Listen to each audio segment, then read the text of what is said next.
Welcome everybody. It's wonderful to see the screen grow with familiar faces. We are delighted to be sharing our tribute to Sir Ken Robinson, who has influenced most of our lives and has been an inspiration to many of us for many years with his constant message of thinking about the child's creativity. What we would like to do, we would like to explore some links and some connections between Ken Robinson's views of creativity and Montessori's own ideas about what creativity means to the child. Before we begin, I would like to explain my point of view, which is that when we call the spiritual embryonic stage the spiritual embryo of the child, we are in fact identifying the creative potential of that human being. We don't know what it will be, but the spirit of the child is, for me, the child's potential of a creative human being. It is the beginning of that creative journey. And on our exploration tonight, I would like to welcome Roxana, Julie, and Wendelin. We are all going to share with you what we feel and what we are inspired by and what we are upset about in terms of Montessori practice today. We encourage you to put your views in the chat box, and please stay muted. We will begin by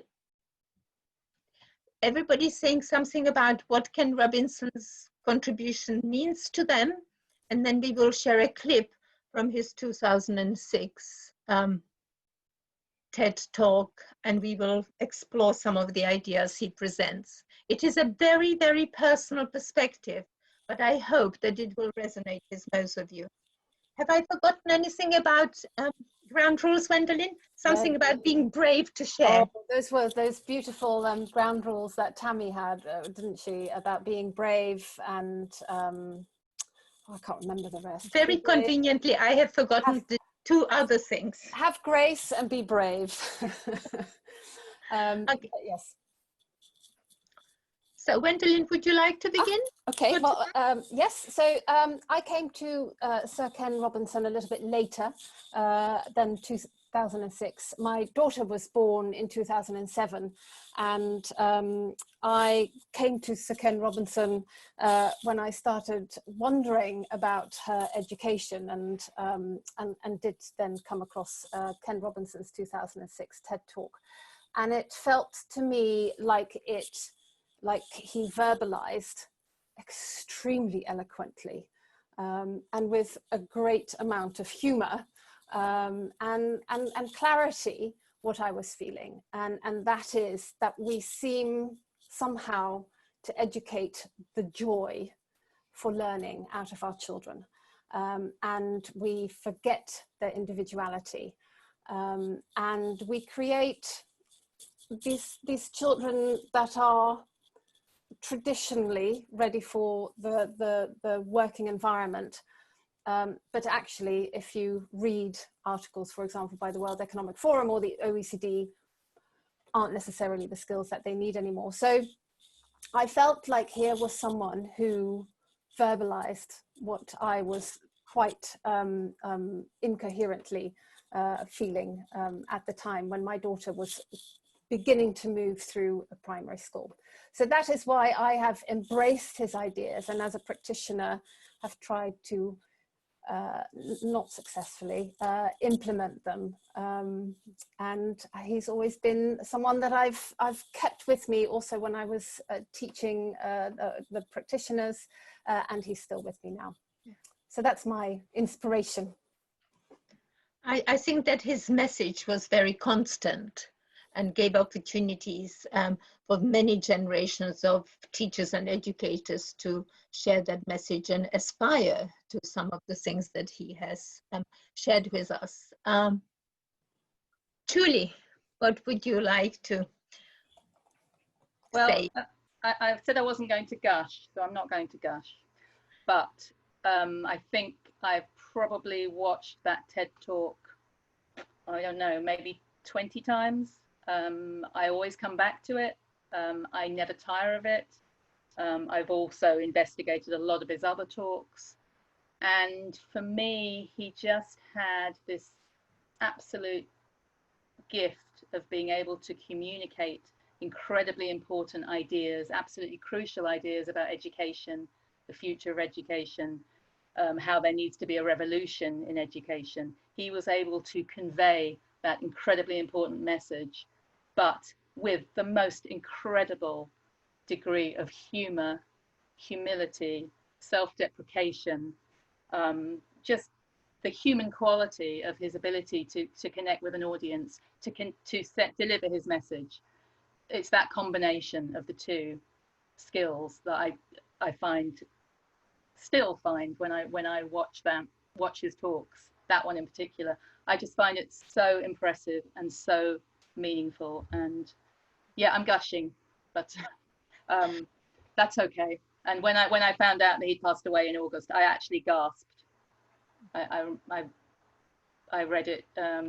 There was an obituary, and I didn't know about it until I saw the obituary, and I actually physically gasped when I found out he was no longer with us, because at 70 years old, that's he potentially had so much more to give and so much more to convey. And I think we've really lost an incredibly important figure in education.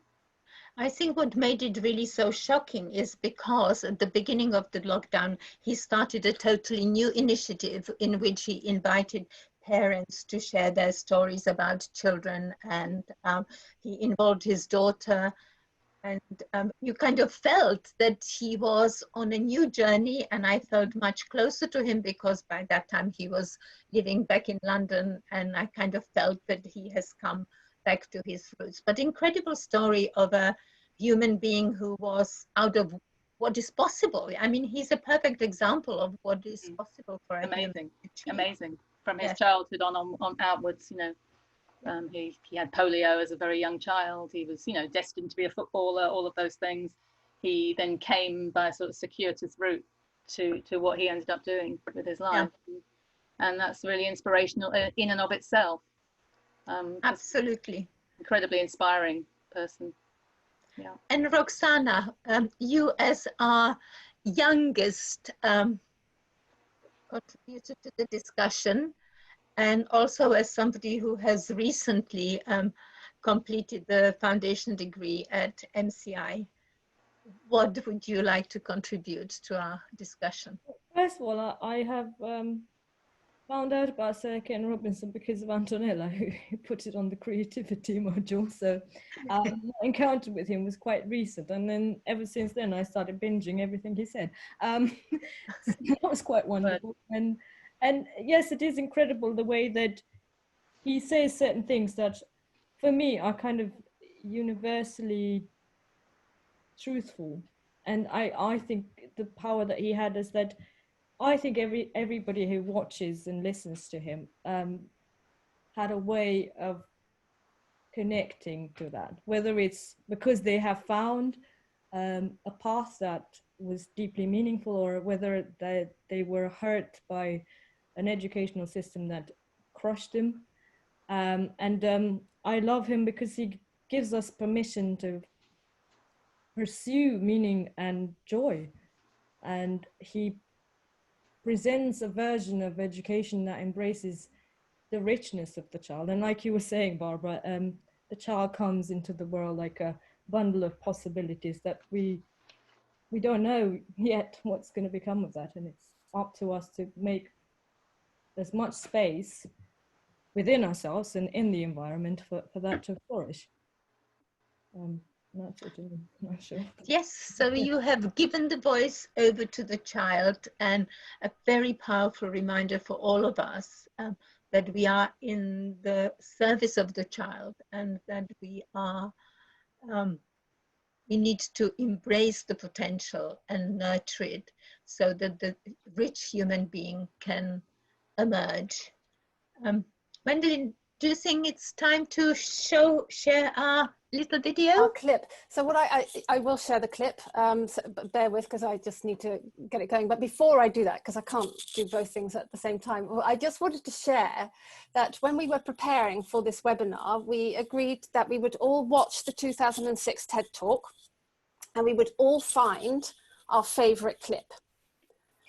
And what happened was that we all took a minute, different minutes, but all took a minute of a sort of 3 to 4 minute clip. So we all took a separate bit of a 4-minute clip that is all just one beautiful clip together. So it's, I think it's extraordinary that of his sort of 20-minute TED Talk, we all zoned in on the same bit, and that inspired all of us. So I just wanted to share that little anecdote. And now if you bear with me, I will share, hopefully, the clip.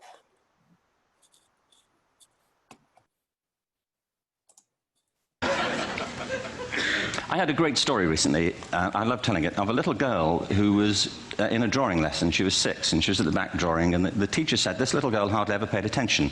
And in this drawing lesson she did. And the teacher was fascinated. She went over to her and she said, "What are you drawing?"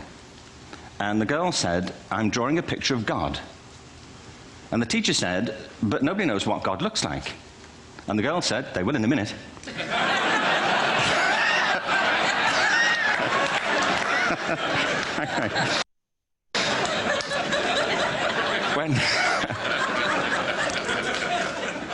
When my son was 4 in England, actually he was 4 everywhere, to be honest. I mean, if we're being strict about it, wherever he went, he was 4 that year. But he was in the Nativity play. Do you remember the story? No, it's big. It's a big story. Mel Gibson did the sequel. You may have seen it. I don't know. It was Nativity 2. But James got the part of Joseph, which we were thrilled about. We consider this to be one of the lead parts. We had the place crammed full of agents and T-shirts, you know. James Robinson is Joseph. He didn't have to speak, but do you know the bit where the 3 kings come in? They come in bearing gifts, and they bring gold, frankincense, and myrrh. This really happened. We're sitting there, and they, I think, just went out of sequence. Because we talked to the little boy afterwards and said, you know, "Are you okay with that?" And they said, "Yeah, why was that wrong?" They just switched. I think that was it. Anyway, the 3 boys came in, little 4-year-olds with tea towels on their heads, and they put these boxes down. The first boy said, "I bring you gold." And the second boy said, "I bring you myrrh." And the third boy said, "Frank sent this."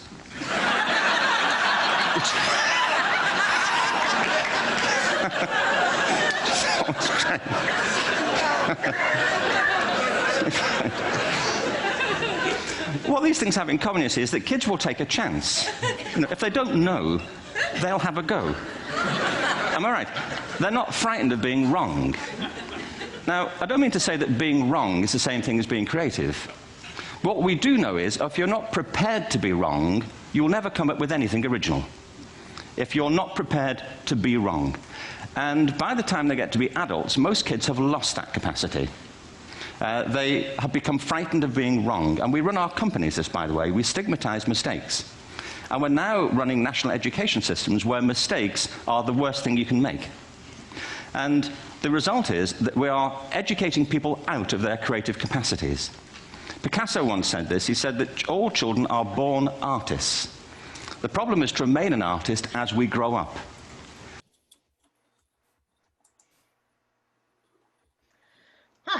Thank you. We managed to laugh. Still makes me laugh. Every Yes, time. but we also managed to end on an incredibly sad note, which is that we teach children out of being creative, and we create non-creative countries. For me personally, I was very struck by his absolute awareness that accessibility to education and the making education a political tool has actually meant that we have developed curricula which do not value creativity. And I find that really, really desperate, because the difference that sorry, I find this very difficult to articulate. The fundamental difference between primates and human beings is that we are creative. We can create beautiful things that centuries after we admire and provide us with a sense of awe and wonder and give us a sense of beauty. And particularly in today's times, having the opportunity to enjoy something beautiful is, for me, fundamental to human existence. But before we started, Roxana, you had a wonderful quote from Montessori and her idea of creativity. Would you like to share that with everybody? Well, I was saying that the human being creates itself, and that's the highest act of creation. And Sir Ken Robinson was saying that we create our own lives. And I was saying that by default, we are creating something. But the recipe for joy and meaningful is that we align our talents, our unique talents, with what we can do, and live in harmony with our environments and other people. And for some reason, we end up doing, when I say we, I mean most people end up doing things that are not necessarily meaningful. And because of that, they don't contribute to the world in a way that I think everybody wishes to. And that enriches ourselves and enriches others, and there's joy. And even though it's not the most easy existence, it's meaningful and it's spiritual. And yeah, I think that's the difference of a happy life from one that doesn't feel that fulfills us. And I think he gave us that idea of what it could be. Yes, he certainly encourages us to fight for what it could be. He encourages us to be the activists on behalf of the child by changing an education system. And I think that message is incredibly important, because human creativity comes in all sorts of shapes and sizes. We all have the creative potential, and it is our role to listen and share and search for the creative potential in each individual child that comes into our classroom. To me, that is what the education of the individual really, really means. Julie, what would you like to contribute? In one of his books, it's called Finding Your Element. He had two books, in fact, The Element and Finding Your Element. And that is exactly what Roxana's been talking about, which is this, how very often we don't even realize what talents we have. I mean, we may get to adulthood and into middle and older age, not really realizing the talents that we have. And I think our responsibility as early as educators is to support those children to discover, to encourage and to highlight their talents, and do that as early as we can, because as you were saying, Roxana, it's that sort of squandering of innate talent and ability, and as you say, Barbara, the full range of creativity, the diversity of what it is to be creative, and to the responsibility is with us to unearth that. Or he talks about things being buried very deep sometimes, and being able to draw that out of the child. So I think that's incredibly important, and that's one of his key messages, is finding your talent, discovering your talent, your unique talent, and not talking about a hierarchy what's valued and what isn't valued. He talks about a hierarchy of subjects, and with the arts at the bottom, and a hierarchy within the arts with the dance, for example, at the bottom. You know, there's all these kind of, somebody's deciding what is valuable and what isn't, what you need in life and what you don't need so much of. And that's not what holistic education or holistic development is about. It's about finding your true talent. And I think we have to be responding to that in children. But isn't it exciting that today's art takes in so many disciplines? I was so thrilled at an exhibition in Tate Modern when an artist from Iceland brought a block of ice, melting ice, and we all could experience what it's like to feel the pure water, centuries old, from an iceberg. And it is a totally different view of creativity, combining nature, ecology, creative thought of the human beings, as well as reverence and beauty, because it was just incredible how so many people shared the same experience. So it's that incredible combination of science and art as well. Absolutely. And not separating them out. And this whole idea of trial and error, you know, that I read the Picasso quote that he talks about there. And I sort of looked a little bit more into that, and some of the comments around that quote, which is very, you know, it says all children are born artists. The problem is to remain an artist as we grow up. It's in response to that quote, I've seen several comments coming to the same conclusion, that all art and all science is about trial and error. It's about encouraging error, so to speak. And Montessori talks about error being, you know, making friends with error. You know, error. So that brings us to an interesting consideration, doesn't it? So Montessori encourages us to make error, learn from the error, develop ideas. Yet in our presentation, we are often so insistent on the children doing what we are doing, or asking ourselves, can the children learn without our presentations? Am I doing the right thing if I don't present?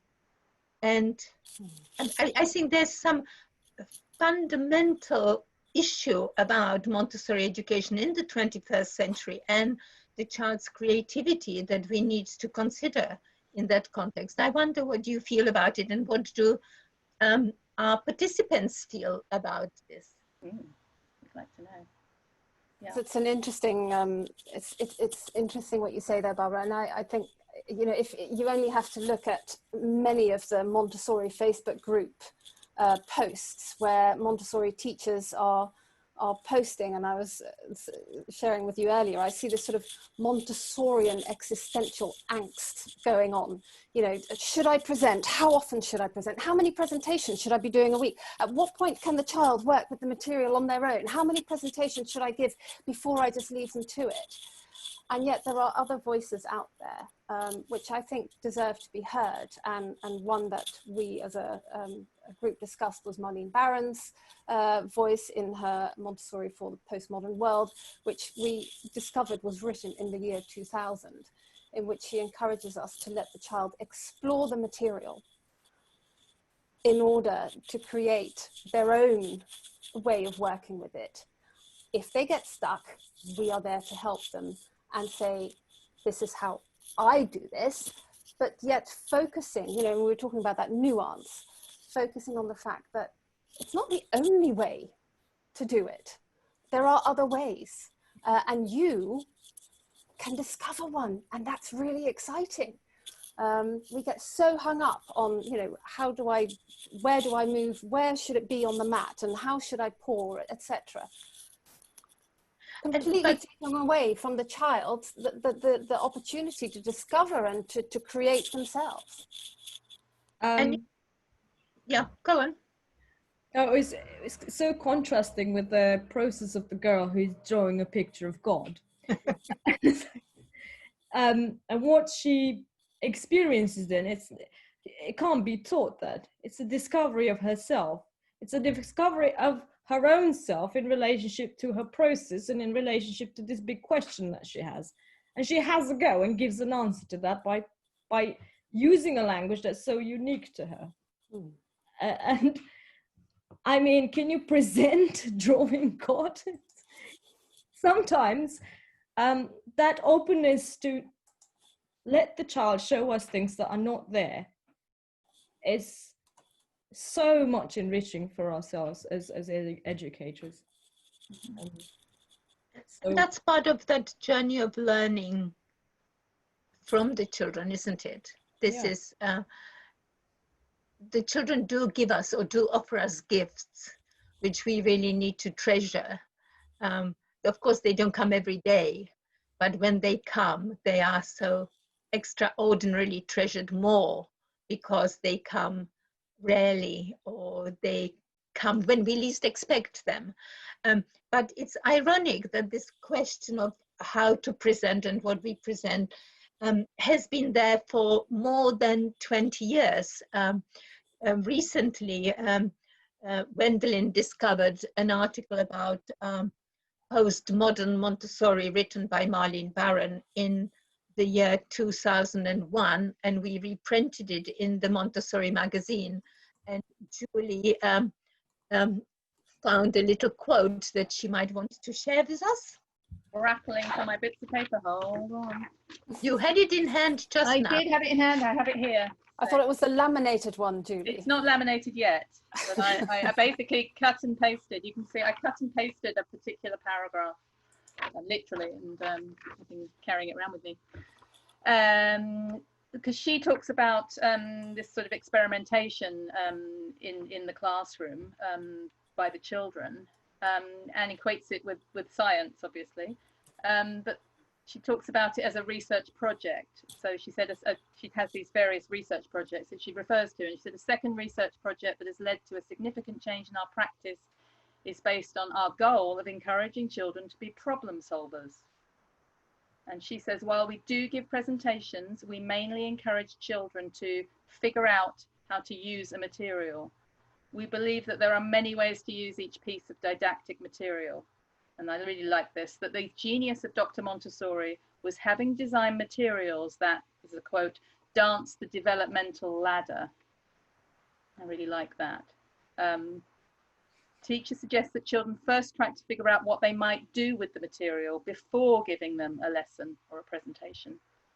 So it's not saying that the presentation shouldn't be given. It's just saying that does it have to be that the child cannot explore with the materials before having a presentation. That's sort of the thrust of that particular piece of research, I think. But I do like that quote about designing materials that dance the developmental ladder. And for me, I'm interpreting that as meeting the child where the child is at. You know, the child might not need a presentation.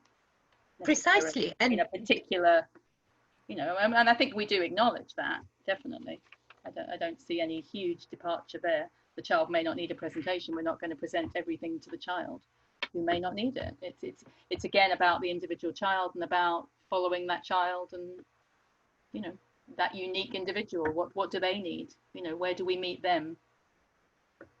What part of the ladder are they on in this developmental dance? You know, isn't that what Alison Gopkin was saying about the experiment she was doing with whether the child, if you present it in a certain way, you show the child in a certain way first, they're more likely to not discover other ways? It could be somewhat restrictive because they're shown a particular way or a particular set of functions of an object or an activity. But yeah, she's done experiments with that where it's her findings were that the child was less likely to explore the material in a more divergent way if they had been shown how this particular activity or piece of, or an object or a toy or whatever it was, how it works.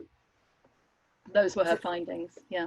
I always caused, some of you know this, I've mentioned this before, but I would horrify the other members of my team at nursery, because I would let the children dare I say, play with the sensorial materials. And they would create the most magnificent creations. There would be castles where, you know, the Nobler cylinders were turrets, and some of the broad stair prisms were the drawbridge, and you know, some of the geometric solids were figures, and they would talk with each other and they would create a story, and it was absolutely wonderful. Everything was out on the rug. The entire shelf would be out on the rug. But at the end, they would put it all away. And they would put it away properly, in the right box, in the right sequence, in the right place on the shelf. So whilst they weren't working with it the way perhaps you know, we are taught they should be working with it, in fact, they were creative, and they knew perfectly well what to do with it and where it went. And that wasn't necessarily because I presented the Pink Tower, because I think most children are quite competent at building the Pink Tower in some shape or form by the time they join us at our nursery. So I loved watching the creativity, and I loved the opportunity that the sensorial materials gave. I horrified the rest of my team by protecting the children as they explored these materials in a different way. But of course, it takes a little bit of time for the children to be able to participate in such joint creativity, isn't Yes. it? And I must add, I was in the 3 to 4 classroom.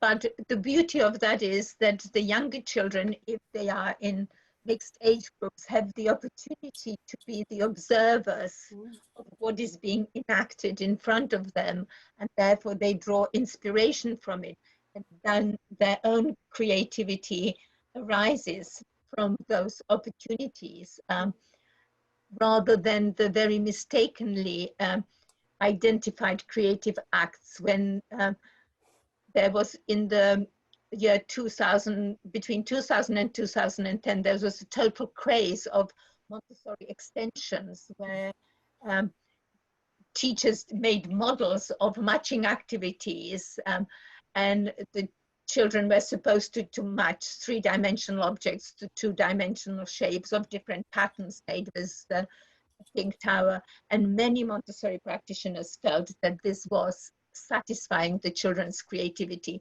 It wasn't. It was simply matching and pairing, but the creativity comes when children work together, often to a story. And we come back again to Vivian Gassin-Paley, her whole curriculum being delivered based on children's creating structures and creating their own stories, and she interpreting and explaining what they were doing. Absolutely, yeah. I'm very lucky that I've never experienced a classroom when children were not allowed to use the materials the way they chose to. So, yeah, I feel really lucky. And this is perhaps why you have got that opportunity to, that once you are so aware of being a good listener of children, and also being a listener of what you say, because the encouragement that we give children through our conversations is very, very important. Recently, I received a little video from the Bloom School where children and young people talk about what they love about themselves in order to evaluate your own capacities to give to others. You need to be encouraged, you need to be given the voice to be creative about things. And I think that's one of the elements we should really consider as we go forward. Julie, I know you had lots of pieces of paper you wanted to share with us. I do.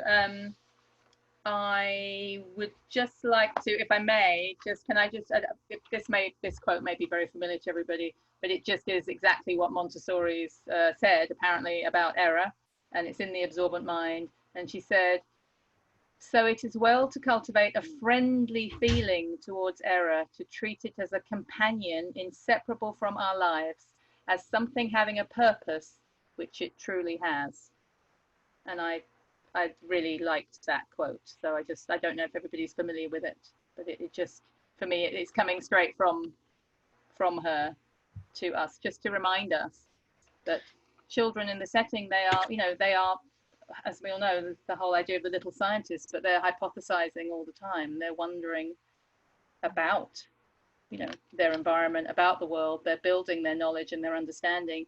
And this is that whole process of science, this whole idea of trial and error and trying things out all the time.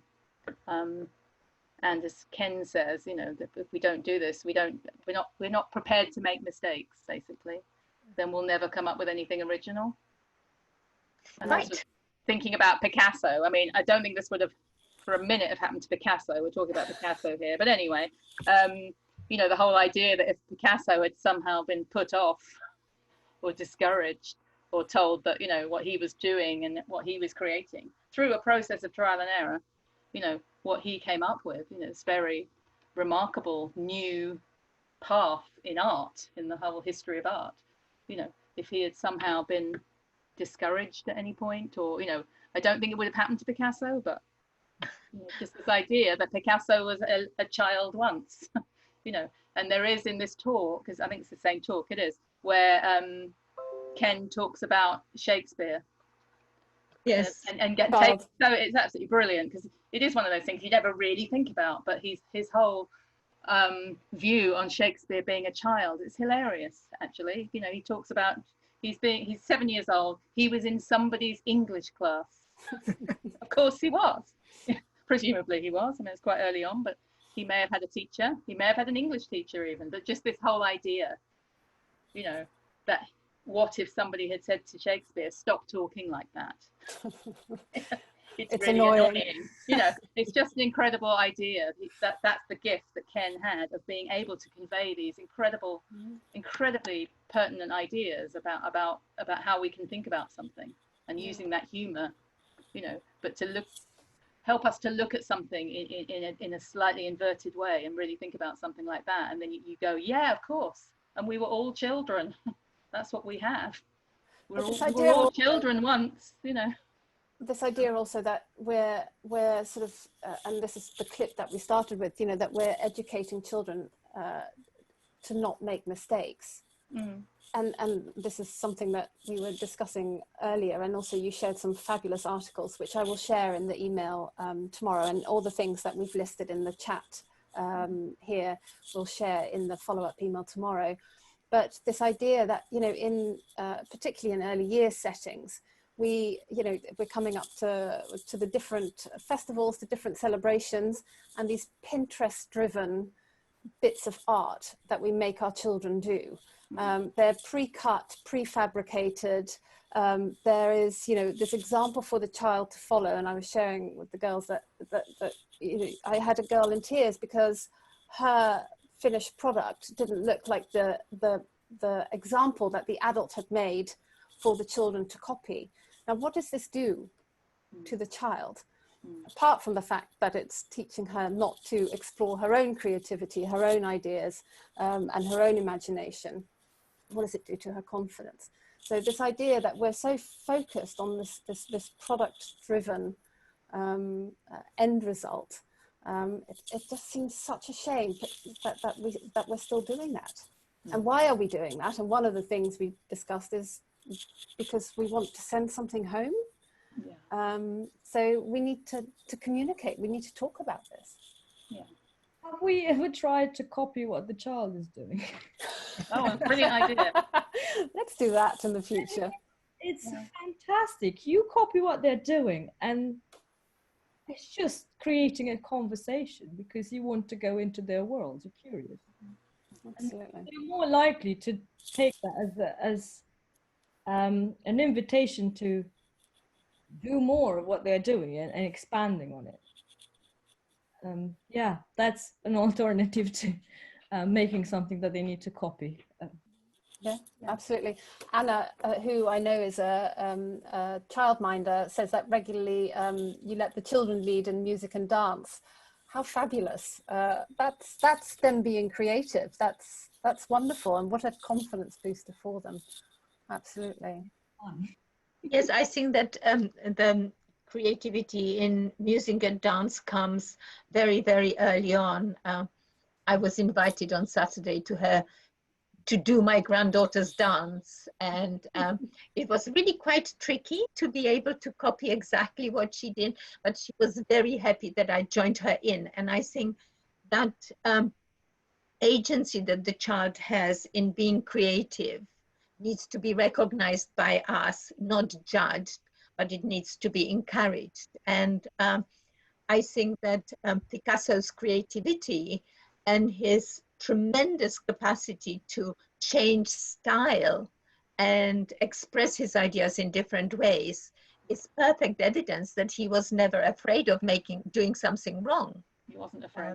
That he was willing to try, and encouraging young children to have a go and to try things out is really, really important. And recognizing that, particularly as they reach the second half of the absorbent mind, they learn together and from each other so much more than we in Montessori sittings give it credence.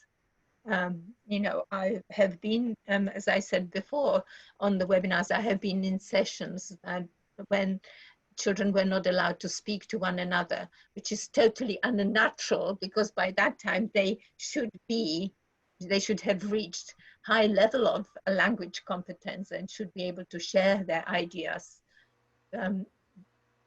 orally, not only through their actions. And so it is really a tremendous shame. But later on in the 2006 talk, Ken talks about Gillian Lynn, the choreographer, and her example is a perfect example of somebody realizing her potential and allowing her to express her ideas through the medium that is important to her, which is dance. And it has led to a whole life of success. And that is also interesting in Ken's talk, and I think that's why he has had such strong following from across whole stratus of society. And he recognizes that real creativity can have a real economic benefit to the person who has created, so that you will not always be a poor artist, you will not always be a poor creator. There is an opportunity to be successful and acknowledged. And definitely Picasso is an excellent example of that, without any doubt. And I was also very pleased to see in one of the obituaries that Ken Robinson left quite a lot of money for his family, for somebody who was one of 7 children from a very, very poor family from the north of England. Yeah. It was definitely a personal success for him, but his legacy will go on and on, because his writing and his ideas will continue to inspire for people for many, many years to come. And I hope he inspires lots and lots of educators. And he gives us the strength to encourage children to make mistakes, to explore, and to be creative. And the idea of the child being an actor is a very, very powerful image. The child is acting out his possible future, and we need to listen to it very carefully. We are coming slowly to the end of our conversation today. Thank you very much, everybody, for your comments. I thank you, Heidi, for mentioning The Little Prince, an inspiration of my life for many, many years. I think that, would you like to add something, Roxana, Julie, Wendelin, before we say goodbye?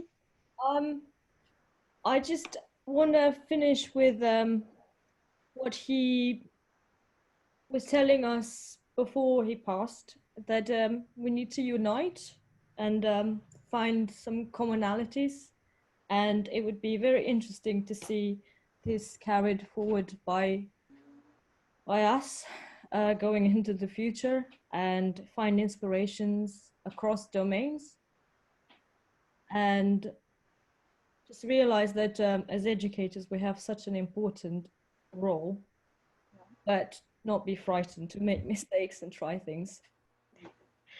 Thank you, Roxana. Julie? Yeah, I'd just like to end with how he ended the talk. I'm sure we've all heard it, but I just wanted to reiterate what he said at the very end of this talk. He said, our task is to educate children's whole being so they can face this future, because he talks about, you know, this unimagined future. We don't know what's going to happen. We won't see this future ourselves, but they will. And our job is to make something of it. And that was the last of his talk. And I just think we need to take that with us and really think about that, because we're preparing children. This is the whole idea of preparation for the future, but it's a world that we can't possibly know. Yeah. That they will enter into. We can't possibly know what that's going to be like. So we have to be encouraging divergent thinking, and that whole creative capacity has to be, you know, he says we have to be careful that we use our gift of imagination wisely. And I think that's for all of us, you know, not just encouraging it in the children, but our imagining what the future could be for those children.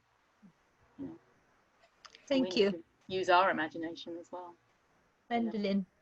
You know, Roxanne and Julie have been so eloquent. I'd like to leave it there. I can't add anything to that. I'm just saying what Ken said. No, thank you very much, everybody, for preparing so well for this tribute. It has been a huge pleasure to share the hour with you. Thank you, everybody, for joining us tonight. Thank you, Barbara. And I hope you will continue to read Ken's writing, and you will continue to be inspired by him to bring joy into children's lives and creativity to the world. Thank you very much. Thank you, Barbara.